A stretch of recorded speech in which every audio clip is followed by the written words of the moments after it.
We're live. All right. Thank you to anybody that may be joining us. Good afternoon, good morning, good evening to everyone tuning in from wherever you may be. Thank you for joining us here today for the second of this week's hashtag Together at Home live series, webinar series. My name is Declan Lynch, and I am the low brass product specialist for Buffet Crampon USA. As you can see here, I am not alone for this stream. I am joined by here we are. So I just had to fix that really quickly. I am joined by a man who is basically synonymous with brass playing, an international euphonium soloist, Steven Mead. Hi, good evening. Good morning, wherever people are. Yeah. Thank you so much for joining us here today, Steven. I know that I'm hoping that everybody that's joining in is really as excited as I am to have you here today. And just before we really jump into the thick of things, I wanted to take a minute to allow everybody that might be joining in just as we get started here. I wanted to remind everybody to tune in next Tuesday at 2 p.m. for my colleague Matt Vance, who is the woodwind product specialist for Buffet Crampon USA. He will be hosting a really cool Together at Home video where he will be discussing the production of Buffet Crampon professional clarinets, and he will have not one but two guests actually. He will have Eric Barre, who is the acoustic advisor for Buffet Crampon R&D. And he will also have Francois Clock, who is the president and CEO of Buffet Crampon USA. So as I said, that episode will be next Tuesday at 2 p.m. live on the Buffet Crampon Facebook page. So please make sure that you tune in. That is going to be a really exciting and informative one. All right, so looks like we're ready to go here then. All right, so thank you so much again, Steven, for being here. I know that these are kind of unique times, so we really appreciate having you here to put on something like this with us. And being that these are unique times, I know that you travel quite a bit. If I'm not mistaken, you perform. Yeah, exactly. You perform at least around 75 concerts a year, if I'm not mistaken. So for a man who is spending a large chunk of his time traveling internationally, what has this been like for you? What kind of changes this brought for you? Yeah, massive changes, Declan.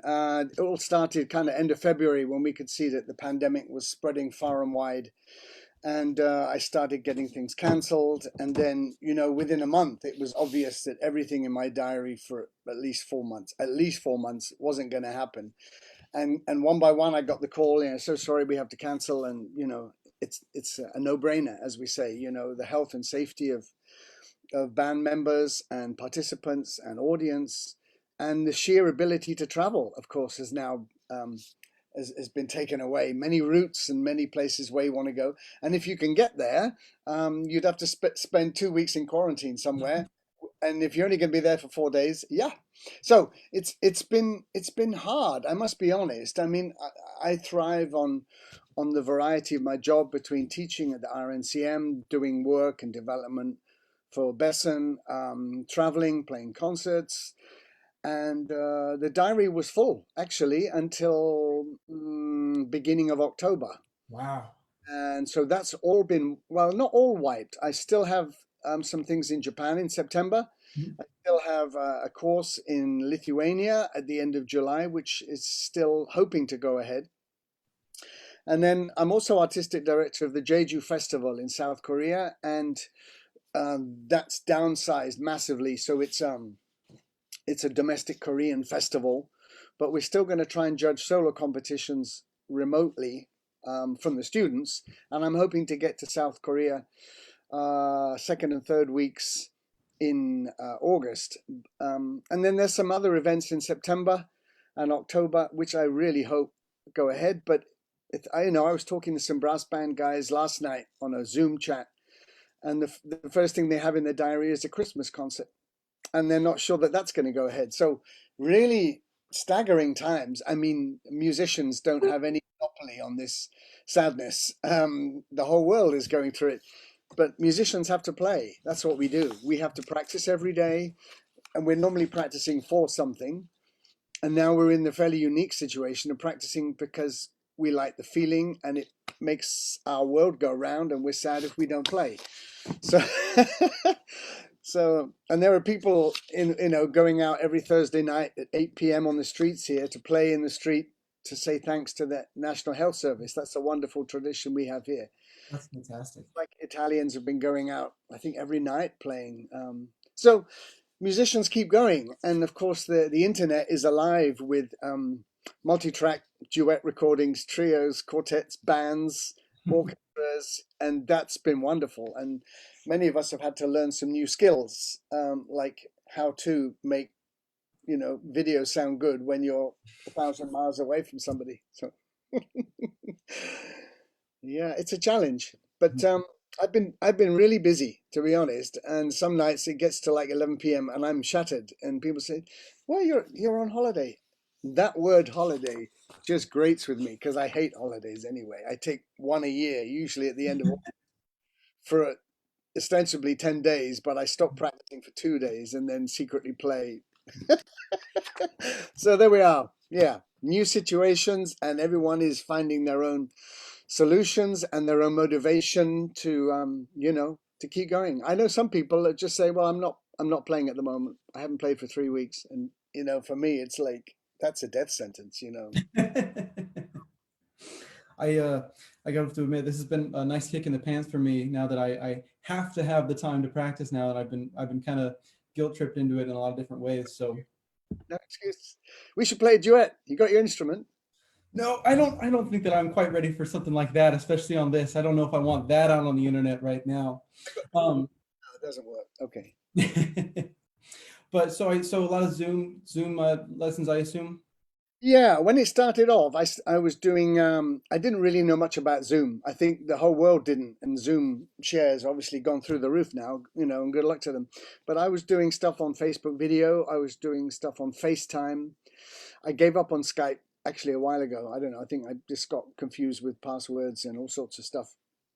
And then I got onto the Zoom, and then we had to refine Zoom, which is basically a speech-based app to actually play, And although the settings now all seem correct, I still don't like playing live through Zoom because the app still messes things up a little bit.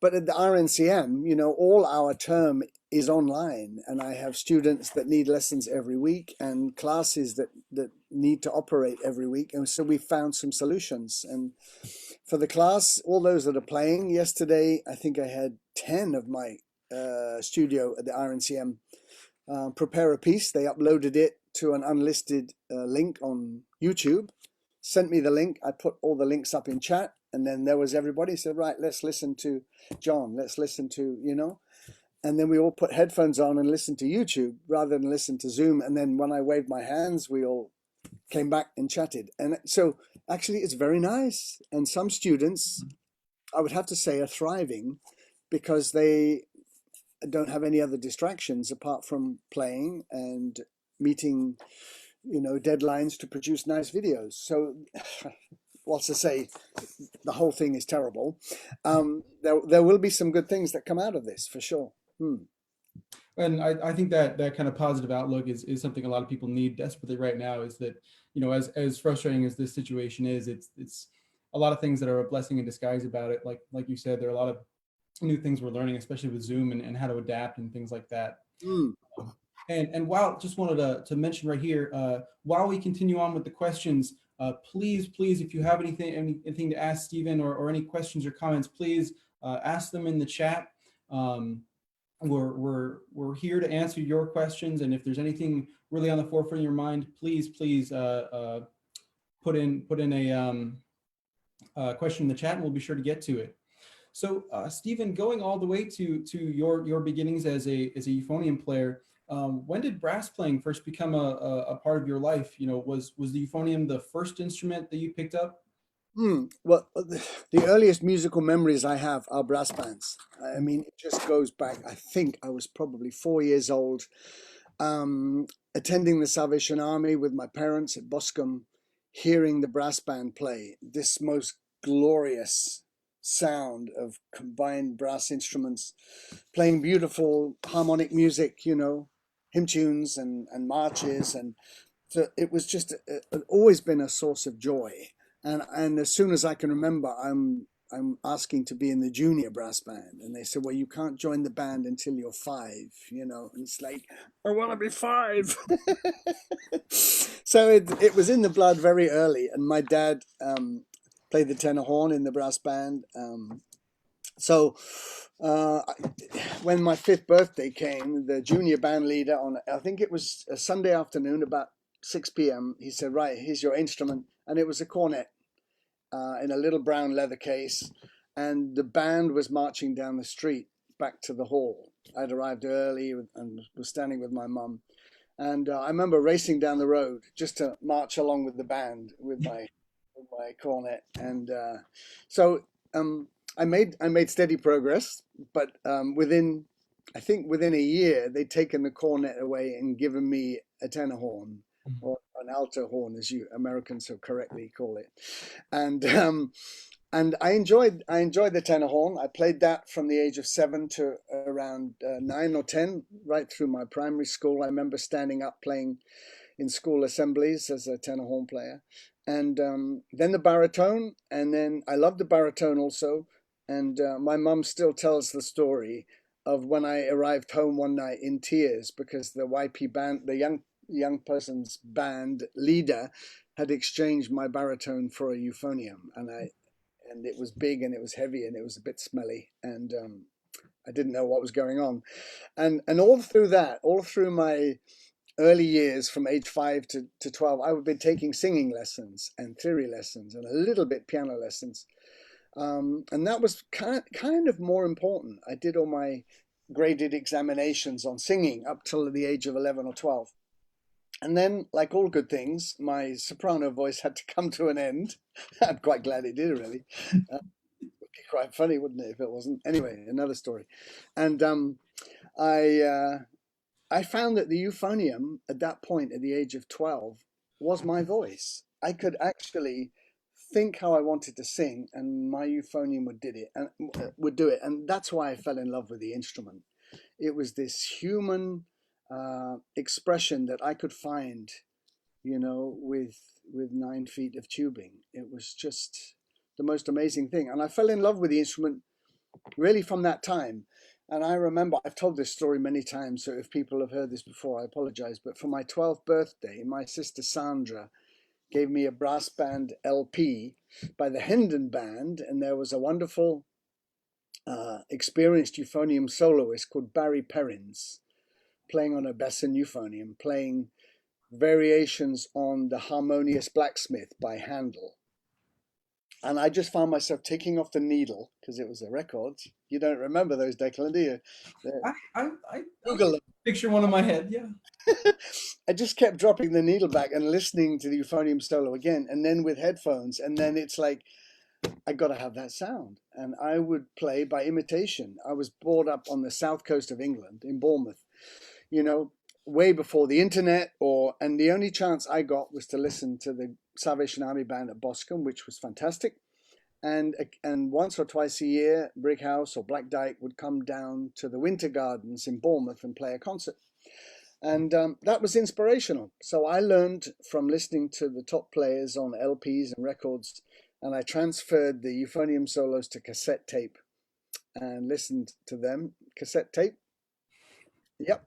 And so that's how I learned, and I became almost an impersonator. I had my 3 favorite players, and I could play in the style of John Clough, or I at least attempt to. Trevor Groom, who I ended up studying with years later, and Lyndon Baglin, who was a wonderful soloist, had the most amazing technique and range, and those sounds just lived in my head, And this was really before I started studying with a euphonium player, and euphonium teachers way back in the mid 1970s didn't really exist. There were old John in the band will give you a lesson or whatever. There were no professional euphonium teachers. So a lot happened since then, during the 80s and during the 90s. Various doors that were seemingly wedged shut we somehow managed to open them, with composers, with acceptability, music conservatories, the crossover between amateur and professional players. It's been a very long journey, but it's a really exciting one, just as exciting as the development of the euphonium in music history, from the middle of the 19th century till now. It was an evolution that actually happened in the end in about 25 years, but not complete yet, of course. Mm. And you mentioned the part about, the, not that there was necessarily a lack of teachers at the time, but there weren't a ton of specific euphonium teachers at the time. So as you went through your university years, what was that like? There are so many good teachers now, and I think you being known for being such a great teacher and performer, what is that from that perspective? What was that like? Well, I really felt, I guess retrospectively, I really felt that a lot needed to be done for the instrument, because I could not understand how an instrument that sounded so wonderful, that had such possibilities, was not even on the same page as the French horn or the trombone or the tuba in terms of its orchestral, acceptability, and therefore also within higher education. It didn't exist. You could go there as a euphonium player, but you had to major on trombone or tuba. So subconsciously, it's like, well, this is not acceptable.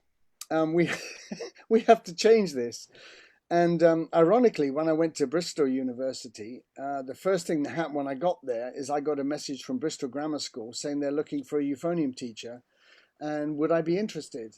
And because I'd just done Young Musician of the Year, I'd done other things as a 17, 18-year-old, so I was kind of on the map a little bit.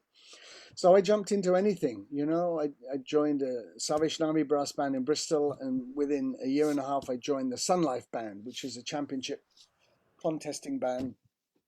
And my teachers there, although it was an academic course, they encouraged me. They said, look, you've got something with the euphonium, something very special. Basically, God knows what you're going to do with it, but you should keep going. They organized a lesson with me with John Fletcher in London, the wonderful tuba legend who left this earth way, way too early, and trombone lessons. And while I was at university, actually, the trombone really came up in importance for me. I played in the University Symphony Orchestra.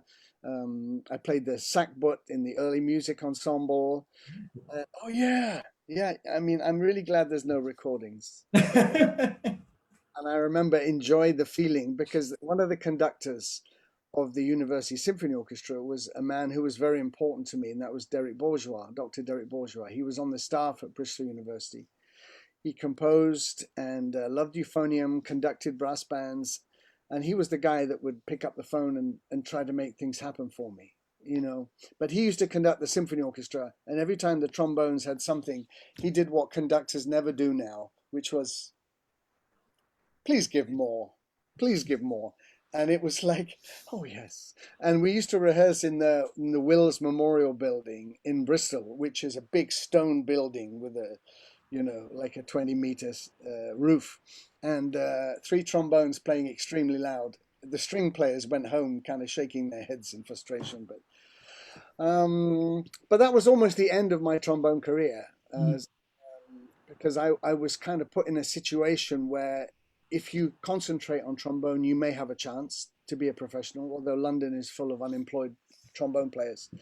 Or you could go into the unknown and concentrate on the euphonium. And of course, I did that. I was a warrior at the age of 19. I was going to try and make things happen. I didn't know what. And I didn't, I knew in my heart I wanted to go in a straight line. But deep down, I knew I had to do something to earn a living, which was teaching in a high school for 7 years while everything else happened in the background.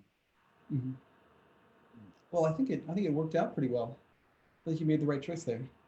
Well, I feel very lucky. I mean, I know I've worked really hard, but I feel very lucky because the timing was great. In 1980, the Royal Academy wouldn't accept me on euphonium. In 1989, they asked me to do a recital and then offered me the first euphonium teaching job that anyone had ever had at the Royal Academy of Music. So during those 10 years, lots of things happened. Brass bands were on TV. Brass bands were super popular. I was very fortunate to be in an amazing band. Brass band enthusiasts remember the Desford Colliery Band. So a lot of things happened in my favor. I mean, and I took the opportunities, which I think life does give you opportunities. And when you see them, you grasp them with both hands and you run very fast. And that's what I did during the 1980s. So in 1989, the Royal Academy, the Birmingham Conservatory, the Scottish Academy, the Royal Northern all got in touch and said, actually, we need a euphonium teacher now. And I was the only one really that was qualified and in a position to teach at a university, you know, with teaching experience. So, and then once we kind of fixed that, I started traveling simultaneously to USA and to Japan and various places throughout Europe. And although everybody loved the euphonium, I found that they were then 10 or 15 years behind where the UK had been. Japan was up to speed. Japan was already, and of course the US university system already embraced due to the wonderful work of people like Dr. Brian Bowman, but it was very isolated. And very often the trombone teacher or the tuba teacher would teach euphonium, and they did their best, but they didn't have up-to-date knowledge on repertoire or performance techniques. So to some extent, the pace of growth and the sheer land mass of the US was probably slower than Japan, who had 7 or 8, 9, 10 dedicated teachers, great passion, mainly for wind bands, but brass bands followed on, you know, pretty much straight away afterwards. So yeah, it's a long journey, and I feel really lucky. I feel really privileged. Even now, during this horrific lockdown, I feel lucky that I can call, for example, 25 of the top Besson euphonium players in Europe and say, shall we make a movie? And without even breathing, they all say yes, you know. So that's been amazing. And you realize, you know, what a journey it has been for the euphonium in the UK, in Europe.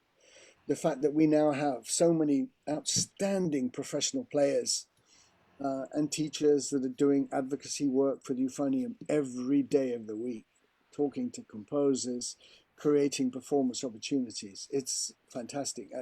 And I just feel I was very lucky that when I was in the business of starting to push doors open, it was just at the time when doors were kind of opening on their own, which was great. And there's a great little nugget you said right there, that you're so lucky to be in contact with so many amazing Besson artists, Besson players around the world. If everybody that's tuning in right now, you'll notice the title is "Why Do the Best Play Besson?" Well, that's why we're here to find out. Let's start off with, when were you first introduced to Besson, and what was it about the instruments that just you gravitated towards? Well, when I was at an age to recognize the quality of different instruments, I mean the position of Besson in the market was almost total domination. The only other only other instruments we saw were Yamaha, who've also been around a long time, and people would trust and rely on them. And there were a few Wilson band instruments, but of course there was no Chinese instruments, and a lot of the other professional brand instruments really followed much later. So when I was 11 years old, I was given a 3-valve Besson New Standard Euphonium, and the first one was an International, and then 2 years later I got a 4-valve New Standard Euphonium, which is the brand definition we have now for our intermediate instruments, 163, 164, 165, and it was my instruments were like a frosted silver finish, and my New Standard had what we call the flower pot tops, you know, quite small tops, and then they come down. That was a period in Besson development, and the instrument was only as good as me. If I practiced a lot, it sounded amazing. If I missed a few days, it didn't, you know, and it will always be that.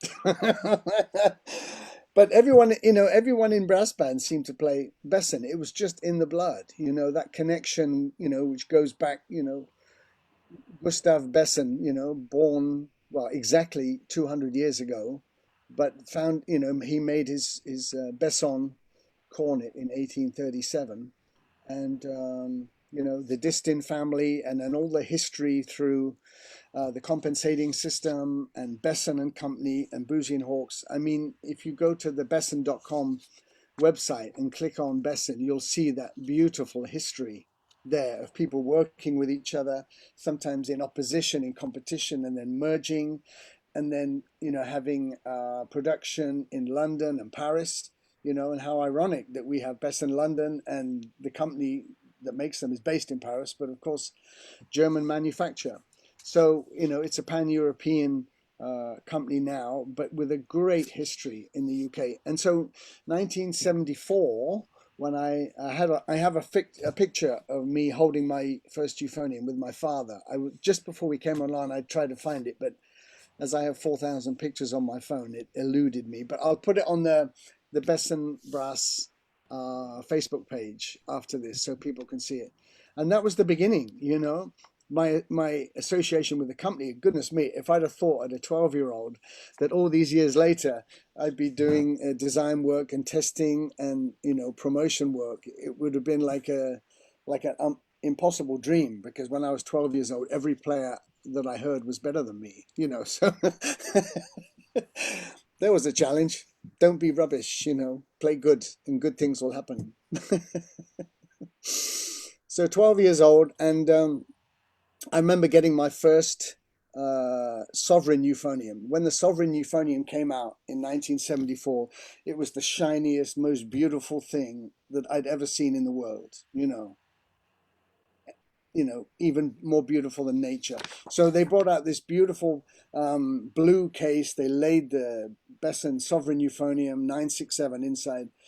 And everywhere I looked in magazines, there was this picture. And my strategy for my parents, because they'd already bought me an instrument 2 years before, was to cut out pictures of this beautiful instrument and just post them in every room of the house, in the bathroom, in the kitchen, just leave pictures lying around. And it was everywhere. And eventually they said, we've arranged for you to have a sovereign euphonium. I think I was 16. And I just about cried with happiness. Unfortunately, on the third day I had it, I dropped it, which was just like the worst story ever. I was cleaning it early morning and on the sink, and it dropped down onto the fourth valve slide.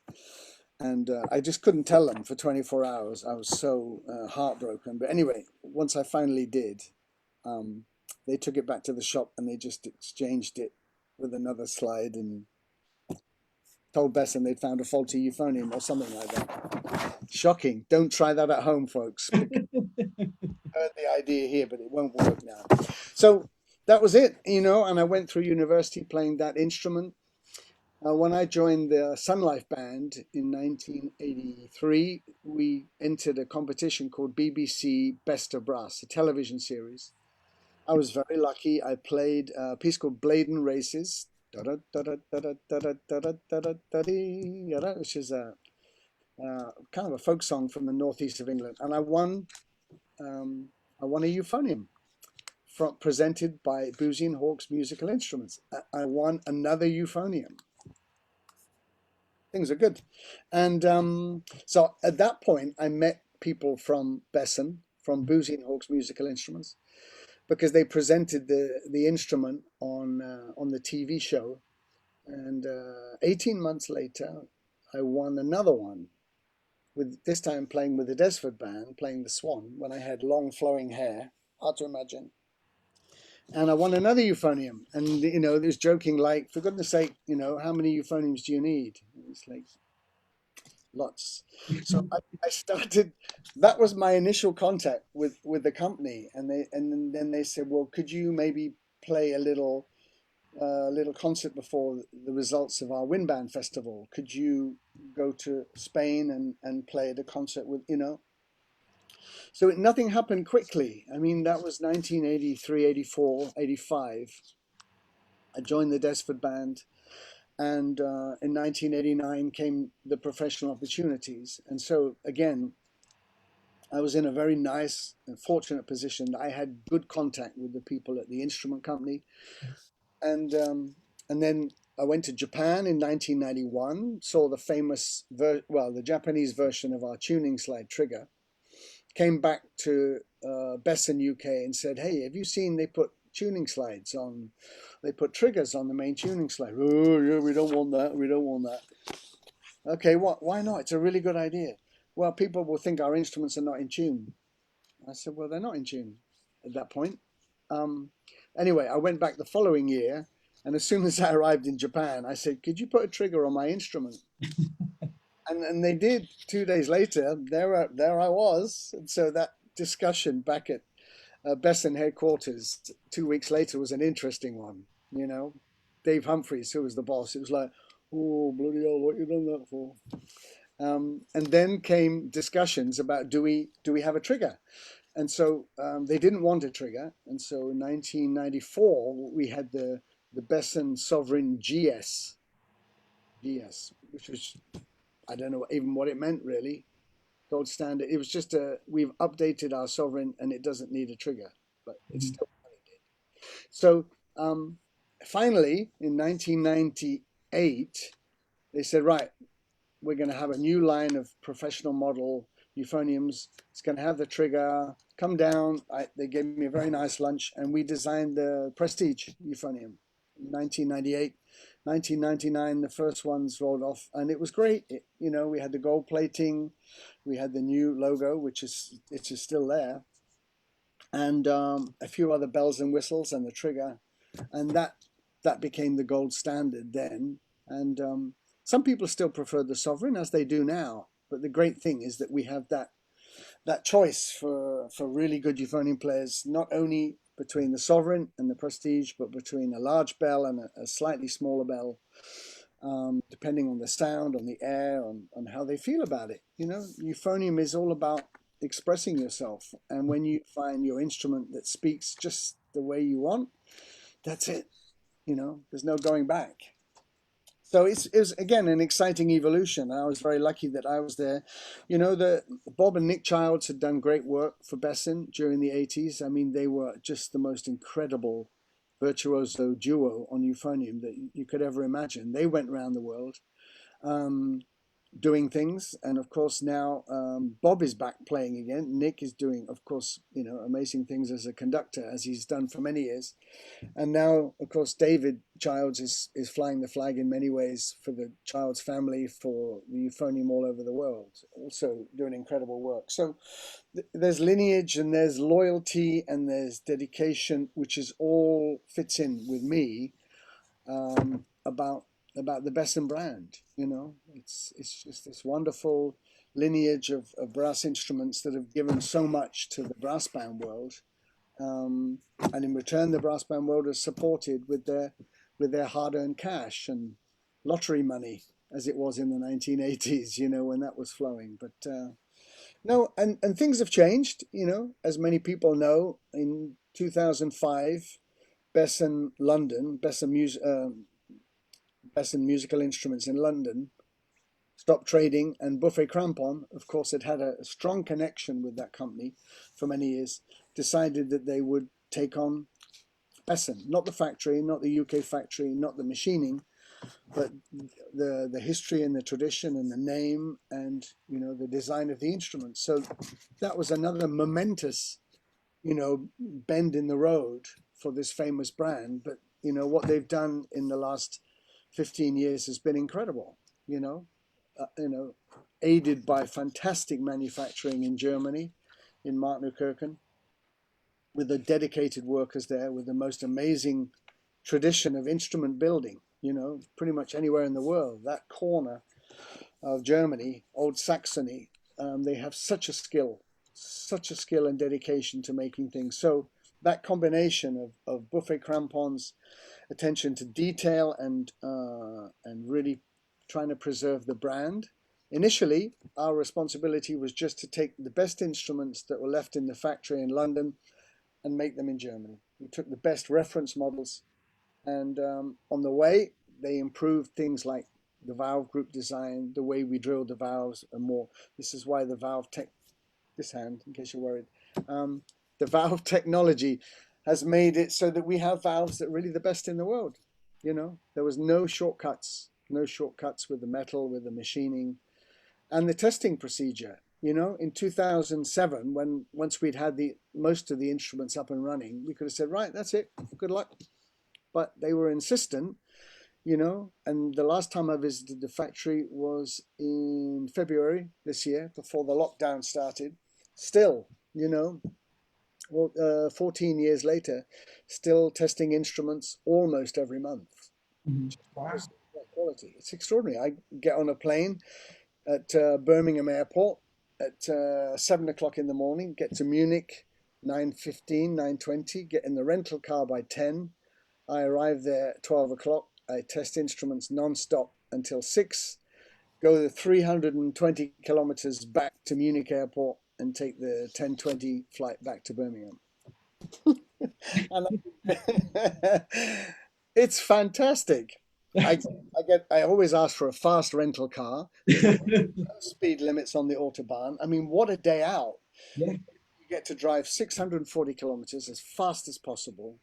You test the best brass instruments in the world with wonderful people who have learned some English while I've been there. So with my terrible German and their okay English, we've become the best of friends. It's fantastic. Hmm. Well, and there's not a lot of people that can say that they have this kind of history with a company. And I think one of the most commonly asked questions I get, especially at shows with kids looking to buy their first professional euphonium, is, what are the biggest differences between the Sovereign and the Prestige? And there are always the little things that they notice, especially when Googling it. Well, this one typically has a trigger when I find it online, or this one has some gold on it, and this one doesn't. But from a player's standpoint, what do you feel are the main differences between the instruments? That's a very good question, because if you're talking with teenagers at a trade exhibition, you really don't know what their musical needs are. If they've got the cash to buy one or both of them, then they're in a really envious position as students. But there is a choice, of course, and the sound and response of the Sovereign is slightly different to the Prestige. The bigger bell, or the 12-inch bell, the 11-inch bell, of course, also makes a difference on the airflow. And the short answer is to test both, because people will always go with one rather than the other. My preference has always been, well, until the Prestige came out, I was a Sovereign 967 guy. I've never played the small bell. I've tested it, I've liked it, but my choice as a soloist has always been something that gives me maximum projection. Misa, my wife, when she moved to the UK, she was a Yamaha artist, and I, of course, had to break her arms. And no, I had to persuade her to try these instruments, and she loved them. But she didn't really take to the Prestige. Mhm. She found that the Sovereign, the 967 Sovereign, gave her an immediacy of sound, a range of dynamics that she felt a little bit harder on the Prestige, had to work a little bit harder. And maybe it took a fraction less air than the Prestige. And even now she tests, and she's absolutely dedicated to her 967. In some countries, like Japan, for example, they find that the Sovereign, they have a J model Sovereign that they find suits the way that they play, their use of air, their use of our different articulations.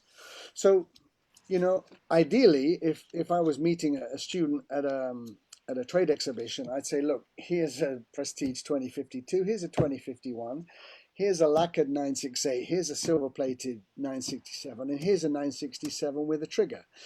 But of course, our instruments are so popular that you guys on the road don't have the ability to show everything. So to some extent, you take a bit of a chance, you go on recommendation.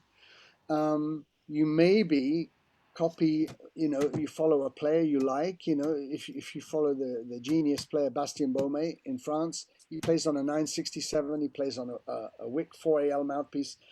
Many players will just copy that, and so testing is the best thing. I would say, the best friend you'll always have during your professional career will be your teacher, or somebody that you really recommend. So don't just read, somebody's review on Facebook who says, this is rubbish, you should buy this, only cost me $1,000, it's the best instrument I've ever bought. There's that well-meaning advice out there. But you know, so much of it is rubbish and is just not true. You really need to talk to a pro. You know, they need to give you a call. Everybody needs to call you in the United States tomorrow. And is that okay? I would love that. That would delight my day. If my phone blows up with questions about euphoniums, that sounds like the most ideal day that I could have, regardless of quarantine or not. Why doesn't it? Sometimes people say, well, I don't know who to talk to. You know, on the West Coast, we don't have some dealers. So people say, who can I talk to?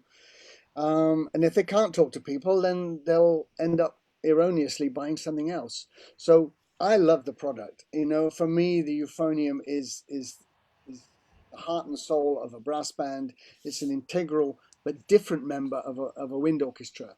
So to some extent, a player has to think about what they're going to do with the instrument, you know? And if they're a young player and if they're not decided on whether euphonium is going to be important in 5 years' time, then maybe don't spend $8,000.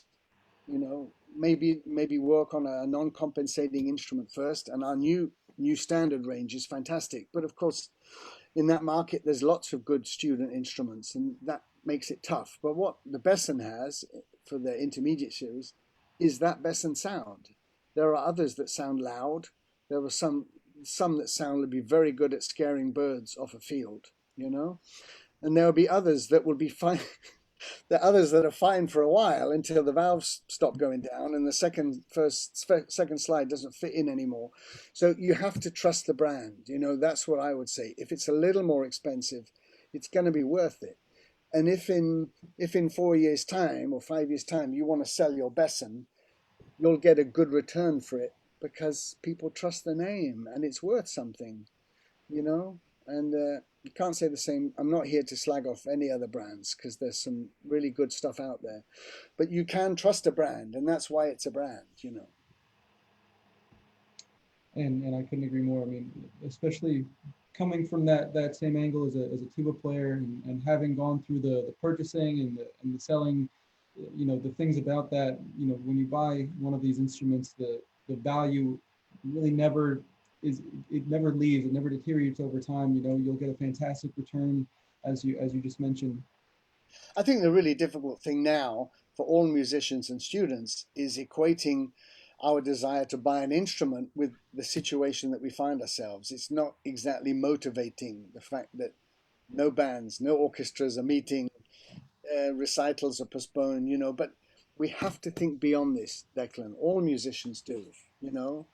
This is horrible and it seems to be going on way too long and could even go on into 2021.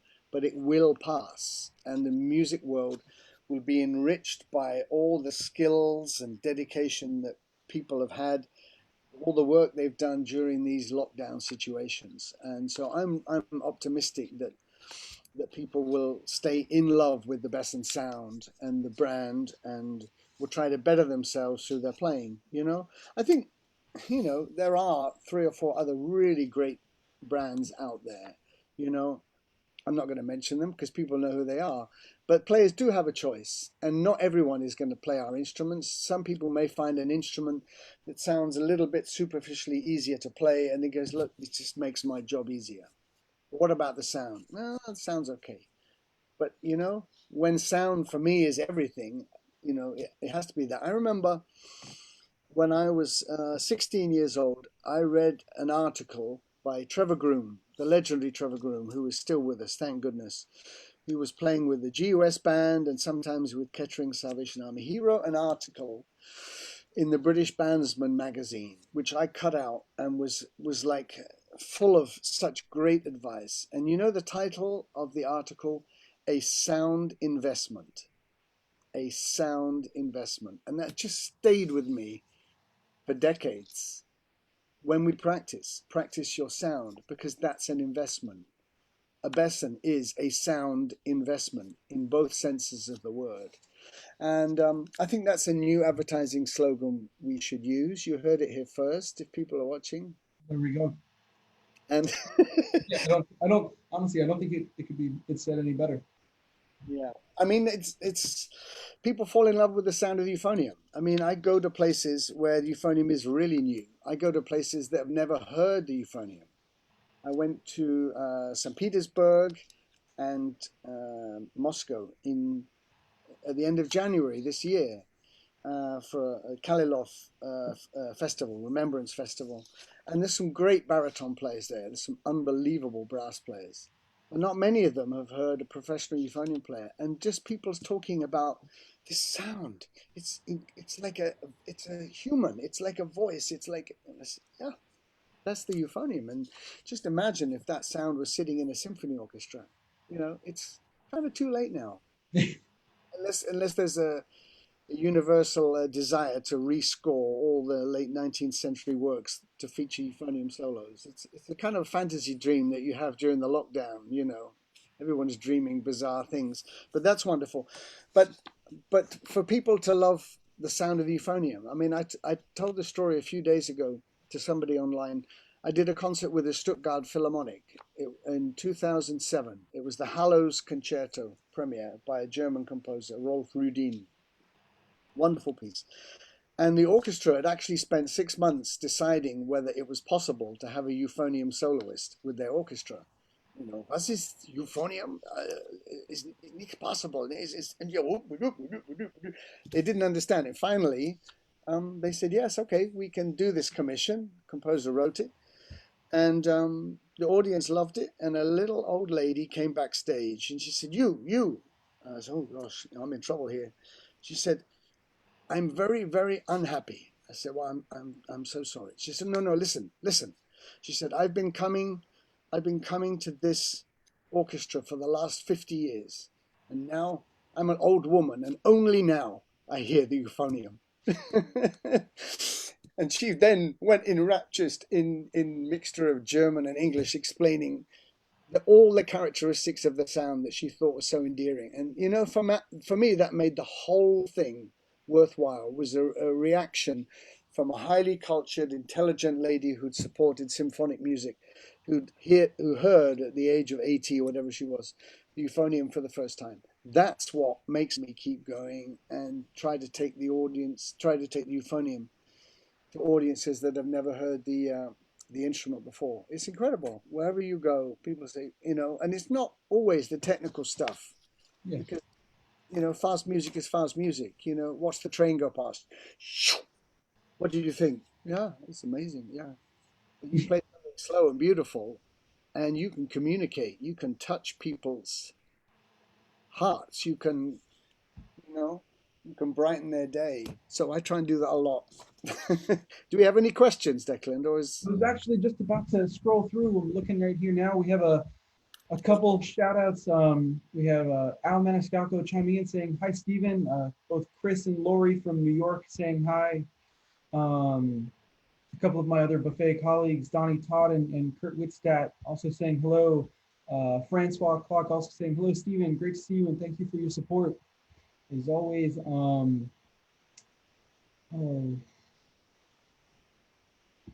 any quick questions here. We have a hello from Karina Lamb. Oh, wow. Great. In Canada now. Yeah. I loved her Star Wars. She did a Star Wars, May the 4th go with you. She was Princess Leia. You've got to check that out on Facebook. Unbelievable. Karina, you're a super. That's been one of the best things about this. I think you mentioned earlier, just seeing what everybody's doing and what everybody's sharing on Facebook and online. The amount of overdubs and the acapella things that everybody's doing are just so cool. Doesn't it show you how really exemplifies how important music is to everybody, And when school boards are cutting out music programs and cutting back on this kind of, there's a chance to have a good look in the mirror and say, what the hell are we doing? Music is the one thing that brings everyone together, that makes them happy, that makes them creative, that makes them resourceful, makes people expressive, makes people love each other. Goodness me, maybe when the world does roll out of this mess, we will all be better and more understanding, and music may have its proper place, in the world order of important things, And I think it's the unique perspective from there, and also from yourself being a teacher and all the music teachers going through this.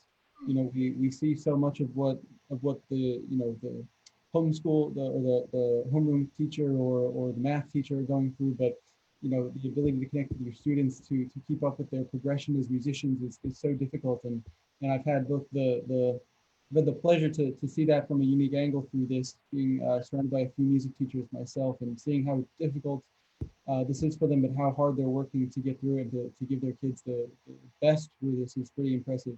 Yeah, we're digging deep on our mental reserves, mental resources, and for all of us that love music, actually that well of love for playing music is it's a bottomless pit. We've been playing music since we playing music, brass instruments, singing, violin, since our earliest memories, since I heard a brass band at the age of 4, with my father standing outside the Salvation Army Hall and me hearing that sound and thinking, that's the most beautiful sound I've ever heard, and as a child and wanting to play, wanting to be part of that. I feel sorry for people that have never really had the opportunity to play a musical instrument. And maybe during this lockdown, maybe they've tried, but of course the idea of buying anything now when you don't know where your next income is going to come from is quite hard. And I hope soon there's a roadmap forward so all musicians can function better. I hear that the Besson, the Buffet instrument factory in Martinkirchen should be able to start production again soon, which is wonderful. We're all going to have to do things differently. The distancing, and concert organizers and orchestras and promoters are scratching their heads about how to play to people again, which is what we do, in halls usually. Can we do concerts where people are all sitting at home? For sure, there were many instances where that will happen for a year, but we don't want to lose the great framework and structures and institutions and orchestras that make our musical life so rich. The Proms concerts in London, just diversity and the highest level possible, enjoyed every day by thousands of people, live music happening. I watched some late last night. Once I finished my work, I put some headphones on, did some scrolling through to some live concerts, and it's very emotional. Even now, you say, look, there's a hall full of people. There's the orchestra playing on stage. Look at that reaction, and look how quick it seems unnatural to see 6,000 people in a hall and 100 people on stage making music and cheering and soloists delivering under pressure, all that stuff, and all of a sudden, it's this. If somebody had said even 12 months ago this would happen, they'd say, what have you been taking? Yeah. Impossible. So here we are, but we have to deal with the reality of our existence, and start to plan for the future, plan for when it's over, this mess. And we actually have some really cool questions now chiming in. So one I do want to get to slightly later from Micah, or I'm sorry if I butchered this, Micah. I'd be interested to know if there has been any further developments explored with the Besson Prestige Euphonium, and there have, and we can get to that in a second. But there's a couple other ones that I want to get to first because I think there's a lot to that question that we can explore. One from Mike Baker. How far back does the marriage of Besson and Dennis Wick go? Oh, that's a good question. Um, Pretty much, I would say, from the beginning when Dennis Wick started making mouthpieces. They just had their 50th anniversary, and it was, as far as I'm aware, goodness me, I wish I'd have seen this question coming. Probably from around 1990, they were working together. I think Dennis was probably independent for about 20 years before that, although there was close cooperation. They would supply mouthpieces for instruments. And then during that whole period when they were at Croxley Green, they were together, But the Dennis Wick factory is doing great. They're based in Poole on the south coast, near my parents, near my family home of Bournemouth. They're still manufacturing now with social distancing. The output is down a little bit, but what a great example of British craftsmanship and innovation and doing things the right way. with a quality control. So they were very closely working together for a while. And of course, then when Besson Musical Instruments in London stopped trading in 2005, Dennis Wick Company went it alone and have done extremely well. Some great leaders there. Yeah, they're doing fine. So it's a good question, but they had a very close relationship for a while, and now obviously trading independently. Another one right before we get to that development with the Prestige from John Metcalf. Are there any thoughts on carbon fiber or other materials for bell construction? Oof. Well, the advantage of carbon fiber, I suppose, is the lightness, the durability, the inability to dent it. But the trade-off is always going to be the sound quality. You know, you ever tried a carbon fiber or plastic Chinese euphonium? It's funny for the photographs, but that's where the fun stops. So for the sousaphone, for marching, I'm doing actually some coaching online with an American marching band tomorrow around this same time. What they do with their instruments, goodness me, I wouldn't want my instrument to weigh anything. I'd want it to play very loud and in tune and weigh nothing and look nice. So with the market that we're in, actually, we don't get a demand for that. I suppose the increasing demand is having more bespoke finishes, which is why I'm really happy with the gold lacquered euphonium. We've tried different bell metals. I would definitely say that 2, 3, and 4 years ago in Geretsried in Munich, we tried, sterling silver bells, we tried red brass bells, we tried all sorts of weights of bells. And to be honest, after a couple of days, and I remember being in there with David Childs and one or two others, we went back to our own instruments and universally said that we preferred our own instruments. So we are trying. Yeah. And if we were to seriously go into a market where lightness and durability were the main facets that we were looking for, we could explore that and get it thinner, but still sounding like euphonium. I don't want it to sound like a kazoo, with a mouthpiece in the end. Mhm. So, John Metcalf, that's my answer. And I think I'll bring it now back to I'd be interested to know if there has been any further development explored with the best prestige euphonium. So that's from Micah, I'm so sorry, Parsons. Yeah, I Uh, know. I know Micah Parsons. He's a student of mine, and I was expecting a question from him. He always. Hi, Micah. He's always avidly watching these discussions. So there are always developments going on. There are always ways to make things better. And we've done a few things that, as I guess, people haven't noticed. Like, okay, well, we'll just do that. We don't need to mention that as a product change. So we're trying to make it better. We're trying to make the instruments 100% dependable. The fact that you won't have problems with your valves so long as you look after them. You won't have corrosion on the lead pipe. The gold brass lead pipes were an important modification that we introduced a couple of years ago, because in some climates with humidities and some people's acidic spit, there could be some corroding of the lead pipe.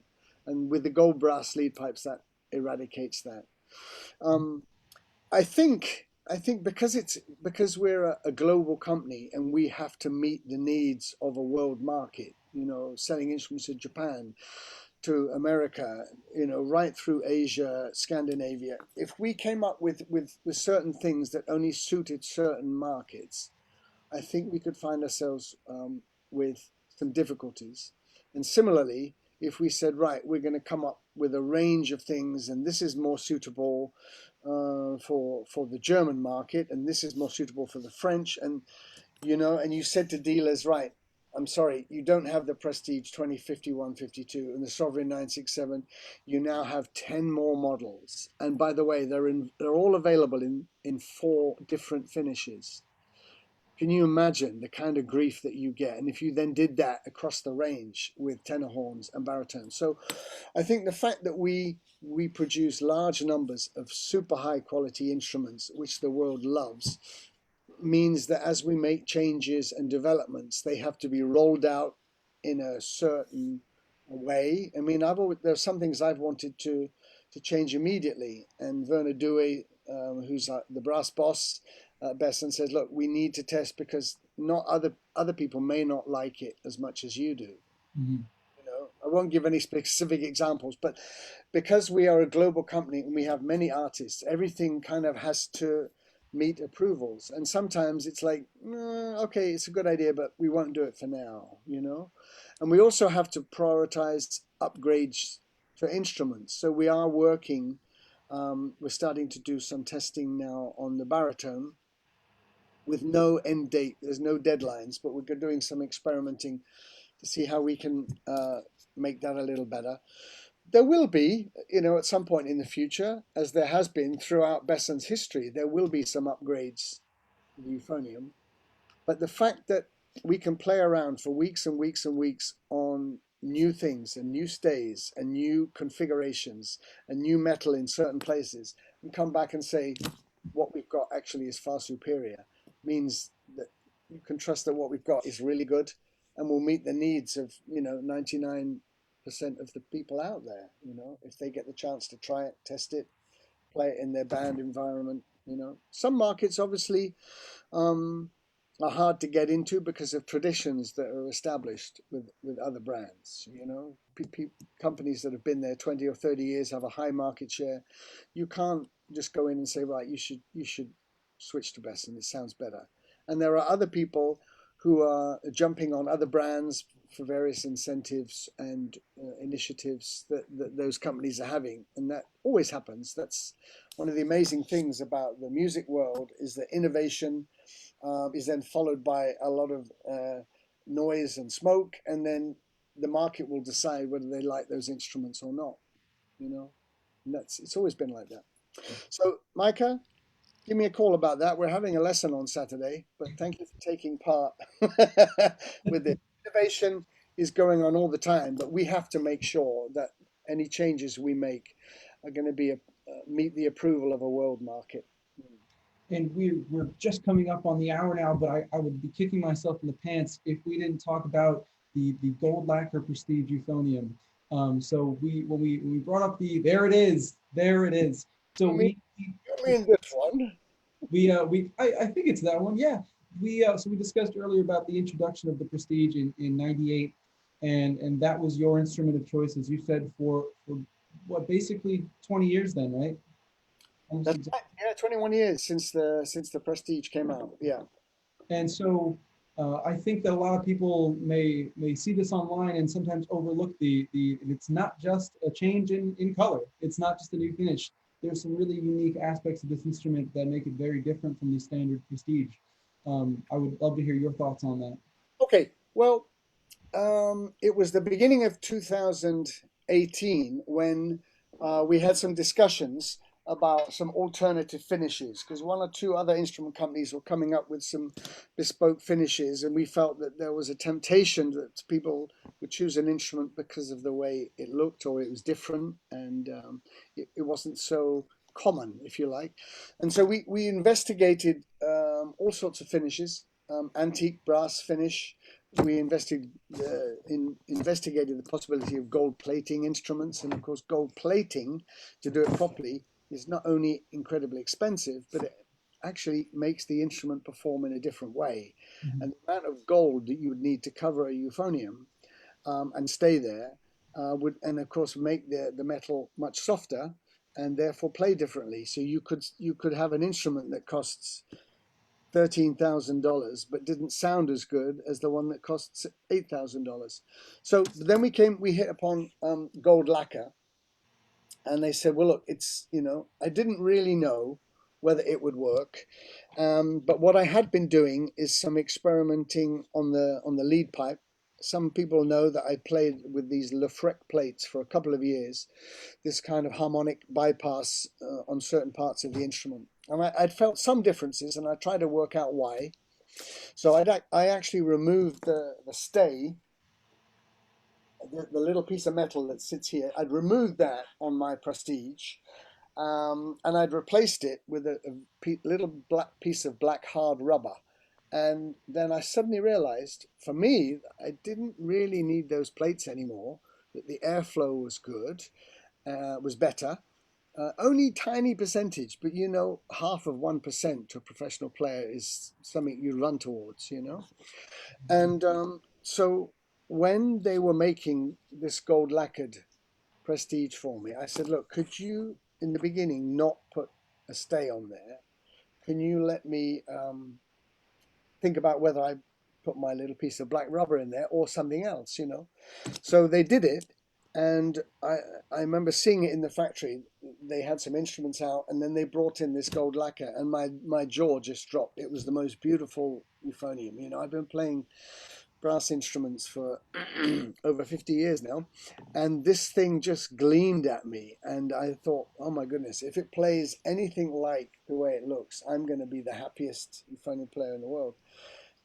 And I just looked at it and I took pictures, and eventually I just sat down and just played it, and it was like, oh my goodness, it was great.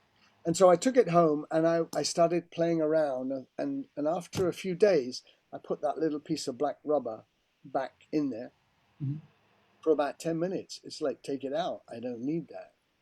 So when we went into production, they agreed that we wouldn't need that. Now, it does make the instrument respond differently. I do know some people who play a Prestige who've actually tried to remove that stay, who say, you know, I just like something about the fact that that's there. It may use the trigger a little more. I hardly really use the trigger now. The tuning for me is noticeably better. The airflow is consistent. I can play softer than I ever played. The flexibility is reliable. Now, add to that, the big mystery is that why should a gold lacquer instrument play differently to a normal lacquer instrument? I remember talking with Gerhard Meinl about 1 week after I had it. I did something near Munich, and I said, Gerhard, I love this instrument. He said, oh, it sounds very nice, you know, in his funny way. I said, but why does the gold sound different to me? Why am I liking this more? And he kind of shrugged his shoulders and said, it's just a color. And I thought, no, it's not. It's more than that. You know, it's more than that. And this is what I guess people who've tested it, and now there are many great players in Europe who play this who say it is more than a color, and it's not just the removal of that stay. There is something about this this instrument that has a new resonance.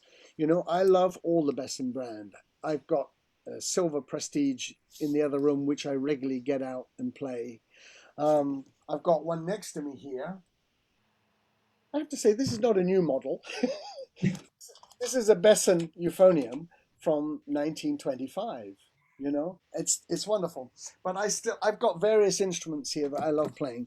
Right now, this voice that, you know, the euphonium is a voice. It's an expression. It's a color. It's a way of playing in a band, in an orchestra, in a brass quintet, as a soloist. It's the color I want now. If I'd have tested it when I was 15 years old, I may have said, oh, it's nice, I'll keep my own instrument. But the way that my mind has evolved with the euphonium and its colors and its sound and its expression, when I tested this, the gold lacquer one, it was just right. And every day when I play it, I feel like the luckiest guy in the world. So you've had quite a few come to the United States, haven't you? You were telling me. Yeah, we've had some really solid excitement about that instrument. I remember my first introduction to it was, I believe, NAM 2 years ago. So this would have been NAM of 2019. And I remember I knew of it, but this was the first time I had seen it. And like that reaction you said you had the first time you saw it, I just could not believe what was in front of me. And I think we were really lucky at that time. I think we had both a silver Prestige, so a silver 2052, a gold lacquer one, and a sovereign. And to pick up both the standard Prestige and the sovereign, and then go from the sovereign to the gold lacquer was, you know, immediately. I couldn't necessarily place a specific word on it other than sound, but it was just, that was it. Well, the other amazing thing is that the pieces that are gold plated on the silver Prestige, they're gold plated here, but the gold plate and the gold lacquer matches perfectly. Mm-hmm. I was worried that we'd have gold plate and then some kind of yellowish, you know, but, you know, and it hasn't deteriorated. it's coming up soon, this particular model for its second birthday. And it's just as good as that moment when I saw it. So, and easy to clean. My goodness, I used to spend ages with silver polish, getting in on all the tubes and things like that. And now, once a month, I put a shower on it. I've got some lacquer spray. It's a 5-minute job, the whole instrument.